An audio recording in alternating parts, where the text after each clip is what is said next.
Ayon sa kadudadudang certificate of payment na sinabit sa LTO, 24.7 million lang ang binayaran ng kada Bugatti owner. Pero kung i-compute ito, mahigit 207 million kada Bugatti ang estimated duties and taxes na dapat sana na-kolekta ng gobyerno. Kasi this is a super luxury vehicles. Mas mahal pa ito kaysa sa Ferrari at Lamborghini combined.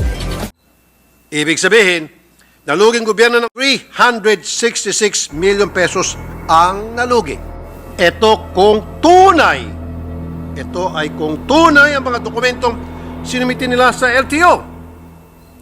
Tinawagan po namin ulit ang customs tungkol sa certificate of payment na ito. Ang sagot po ng customs kaninang umaga sa amin ay doubtful daw po sila sa legitimacy ng mga dokumento na sinabit sa LTO. Hindi pa po kami kayang idiretso. Good afternoon, Mr. President, distinguished colleagues. Kung natatanda niyo po, during the budget hearing last year ng Committee on Finance, akin pong tinanong mga opisyal ng Bureau of Customs tungkol sa dalawang Bugatti Chiron na nag-viral sa social media dahil pag-alagala ito sa mga kalye ng Metro Manila. Kung may-ari na ng mamahaling supercar na Bugatti Chiron ang nagsauli sa Bureau of Customs. Nang tanggalin mga karton na ipinatong sa kotseng ito, tumambad ng isang pulang Bugatti Chiron. Kotseng nagkakahalaga ng 160 million pesos bago pa ito mapatawa ng import taxes. Ilang linggo na ring pinaghahanap ng Bureau of Customs dahil naipasok raw sa bansa na hindi dumadaan sa BOC. Base sa paliwanag na may-ari ng sasakyan, nabili lang din daw niya ang mamahaling sasakyan sa isa pang tao dito sa Metro Manila. Kung sino ang nagbenta, isa pa sa pinaghahanap ngayon ng Bureau of Customs. Kapag hindi mahanap ang sinasabing nagbenta, ang kasalukuyang may-ari ng sasakyan ang mananagot sa batas. Ang Bugatti Chiron ay isa sa pinakamahal na sasakyan sa buong mundo na nagkakalaga ng 3 million US dollars kada isa. Ulitin ko po, 3 million US dollars kada isa. Madami na pong nangyari mula nung araw na yon. Panoorin po natin video. Three Mercedes Brabus. So, chinek ko po yung presyo ng Bugatti Chiron. That's 3 million US dollars ang tag price. Ang tanong, nagbayad ba ng tax itong dalawang Bugatti Chiron na nakita sa kalye? Tinignan nila yung 2019 onwards, 2019, 2020, 2021, 2022, 2023. Wala pa ho, walang records. Wala talaga. So therefore, ibig sabihin, ito po ay nakalusot. Kanina, while coming here from my house, nag-pop up sa Facebook ko, check ko, isang napakamagarang kotse, Bugatti Chiron. Kulay blue ata yun. Yeah. At may backup siya. Yung backup niya, G63 Mercedes Brabus. Bilib ako. And then pag-search ko, sabi ko, Bugatti Chiron to. Nag-check ako. Aba, may nagpapapulit. Another Bugatti Chiron na naman. Yung isa sa may Pasay, from the airport going north. Yung isa, kung hindi ko nagkakamali, sa may bandang Ortigas, tumatakbo siya. So, chinek ko po yung presyo ng Bugatti Chiron.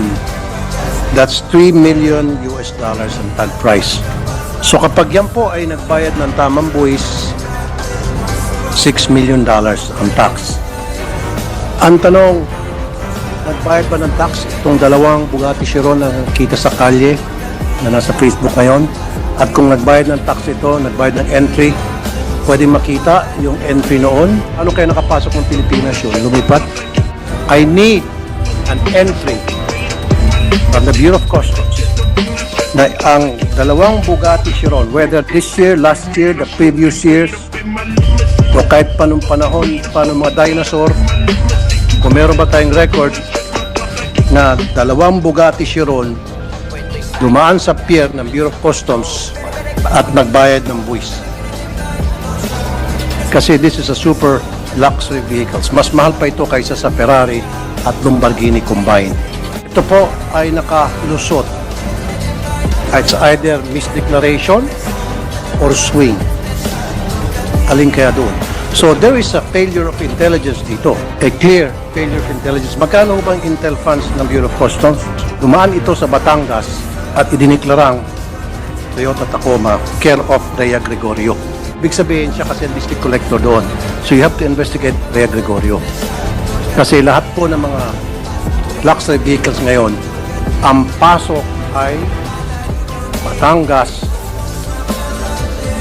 Kapag makikialam yung CIS, makikialam yung IG, Inichapuera, walang makikialam, lahat kayo diretso kay Rhea Gregorio. Tingnan niyo po sa inyong mga entries. Ang daming pumapasok na declared as Toyota Tacoma or pick-up truck.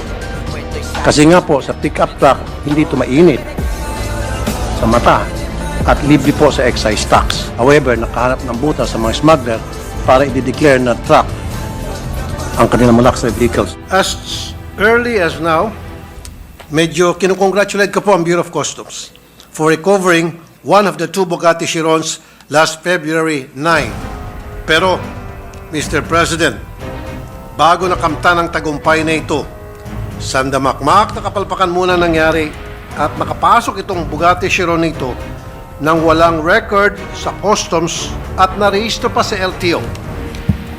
Mr. President, I come before this chamber because of the irregularities that have been flagged to me regarding these Bugattis. Una po, nung ito ay tinanong ko noong Nobyembre kung nagbayad ba ng customs duties ang mga ito, agad akong sinagot ng wala sa records ng Bureau of Customs na ito'y nagbayad ng duties and taxes, itong dalawang Bugatti. They confidently told me that they looked at the records from 2019 onwards at wala daw talaga. Sa nakita niyo po kanina sa video. They said that before the Senate budget deliberations and they would not say that if they had no basis. Ngayon po, bilang pag-follow up ko sa nangyaring ito, dahil nga may nag-surrender na ng isang Bugatti, akin pong background check ang registration ng dalawang Bugatti sa LTO. Ang blue na Bugatti na may plate number na NIM 5448 ay lumilitaw na nakarehistro sa pangalan ng isang foreigner na si Tu Trang Nguyen. At ang pulang Bugatti na may plate number NIM 5450 ay nakarehistro naman kay Meng Junzu. Sa pag-aaral ng mga dokumentong pinasa nila sa LTO upang ito'y marehistro, may kita na itong dalawang sasakyan ay magkasabay na prinoseso. Pareho itong in-import ng Frebel Import and Export Corporation na ang bill of lading ay may petsang December 24, 2022 at ito'y sabay na narehistro sa LTO noong May 30, 2023. Ngayon, ang tanong ko po, paano ito narehistro sa LTO kung hindi ito nagbayad ng customs duties? Ayon sa sinasabi ng mga nakapanayam natin dito noong Nobyembre. Salungat ito sa mga dokumentong sinumiti sa LTO kung saan may kambal na certificate of payment ang dalawang Bugatti na ito na in-issue ng Bureau of Customs. Noong December 27, 2022, nagbayad ng mahigit kumulang na 24.7 million ng Frebel Import ng customs duties ayon sa record na naisumiti sa LTO. Ang certificate of payment na ito ay pirmado ng customs collector na si Harold Agama at ng examiner na si Rosario De Leon. Sabi ng mga customs officials dito nung budget hearing, walang binayad. Pero ang sabi ng dokumento na pinasa sa LTO, meron. Saan po nangyaring himala, Mr. President? Noong panahon na ito, 2022, ang Customs Commissioner ay walang iba kundi si Yogi Filimon Ruiz. Marami akong nakukuha ang balita na maluwag ang customs sa mga information or importation ng sasakyan noong mga panahon na yon. Sa madalit salita, maluwag as in, maluwag ang smuggling. At sino naman itong si Yasser Abbas, na Director for Imports and Assessment Services ng Bureau of Customs? Sa kanya dumadaan ang pag-approve ng mga pumapasok ng mga sasakyan. Ano ang nangyari dito? Mr. President, sanga-sangang problema po ang nais ko mabigyan diin ngayong araw. Una po, ang smuggling. May kita po natin na may nakagawa ng paraan para mag-import ng mga luxury vehicles nang hindi nagbabayad ng karapatang buwis. Ayon sa kaduda-dudang certificate of payment na sinabit sa LTO, 24.7 million lang ang binayaran ng kada Bugatti owner.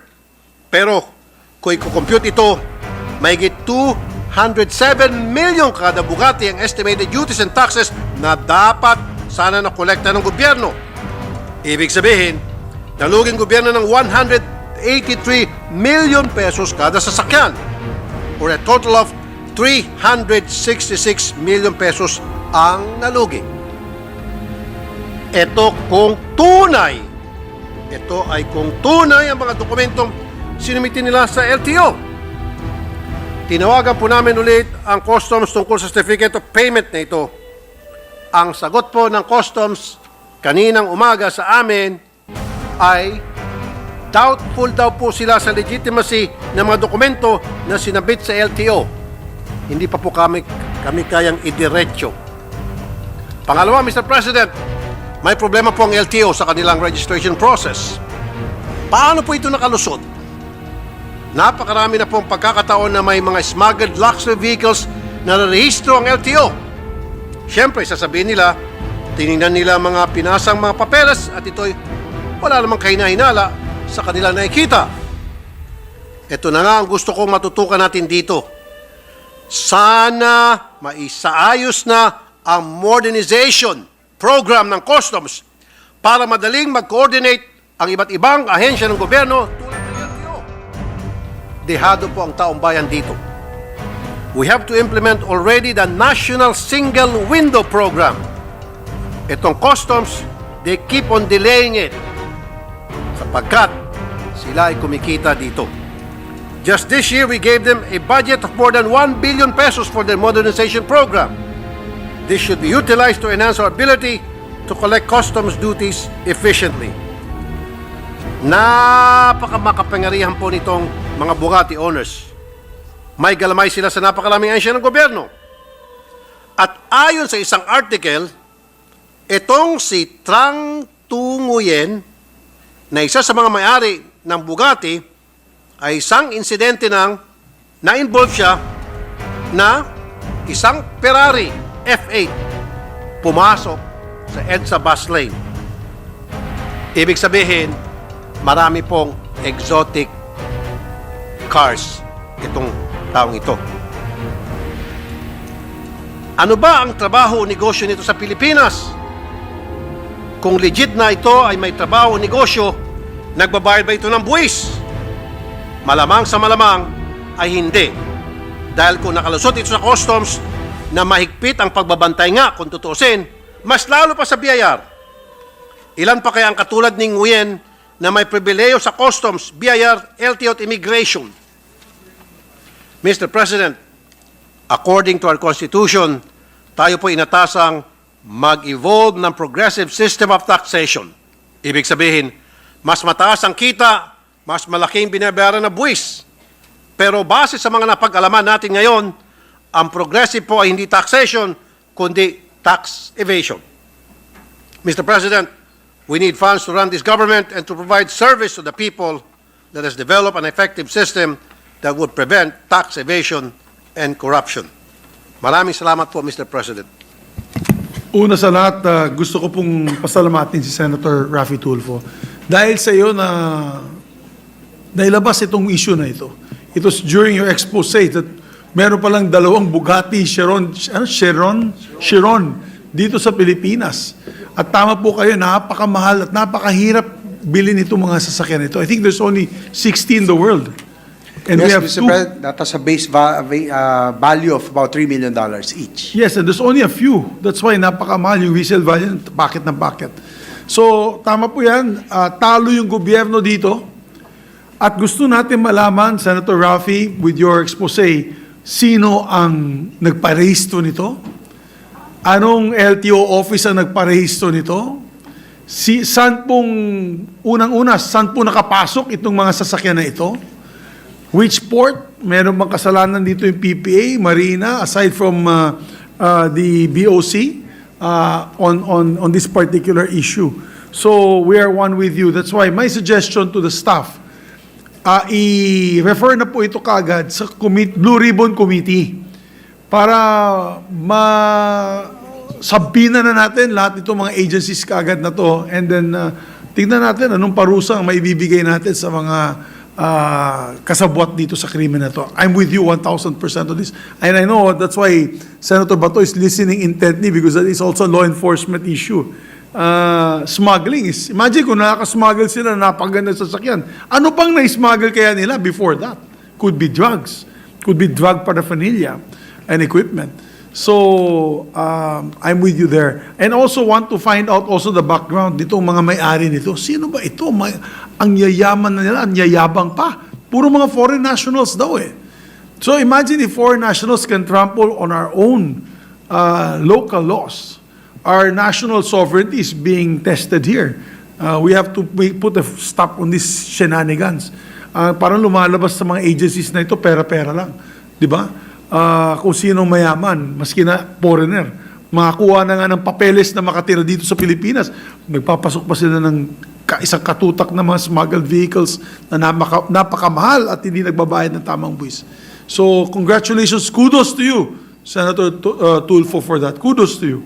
So, Majority Leader? Yes, Mr. President, I move that we refer the privileged speech of Senator Raffy Tulfo in all the to the committees on accountability to public officers and investigations and ways and means. I so move, Mr. President. There being no objection, motion is approved. And rest assured, I'll also be participating with the gentleman from Davao and Isabela on this issue.